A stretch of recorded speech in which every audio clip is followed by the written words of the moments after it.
வணக்கம். 9 மணி செய்திகளுக்கு வரவேற்பது நான் நந்தா. முதலில் இந்த நேரத்திற்கான தலைப்புச் செய்திகள். டிஎன்பிஎஸ்சி குரூப் 4 தேர்வுக்கு விண்ணப்பிக்க இன்று கடைசி நாள். 7382 பணியிடங்களுக்கு ஜூலை 24ஆம் தேதி தேர்வு.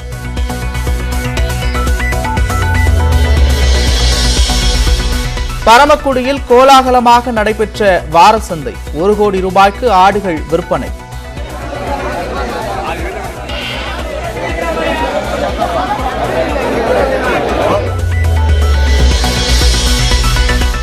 சென்னை பெருங்குடி குப்பை கிடங்கில் 2வது நாளாக தொடரும் தீ.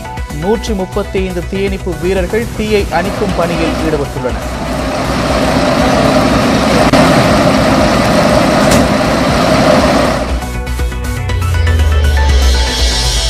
ட்விட்டரை தொடர்ந்து கோகோ-கோலா நிறுவனத்தை வாங்குகிறார் எலன் மஸ்க். கொக்கைனை மீண்டும் கலக்கப் போவதாக அறிவிப்பு.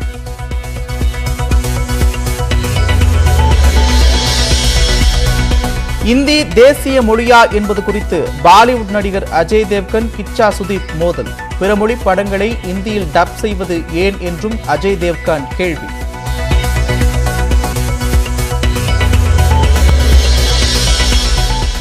உக்ரைன் ரஷ்யா போர் விரைவில் முடிவுக்கு வரும் என்று ஐநா பொதுச் செயலாளர் நம்பிக்கை. போரை தடுக்க முயன்றால் பதிலடி கொடுப்போம் என்று ரஷ்ய அதிபர் எச்சரிக்கை.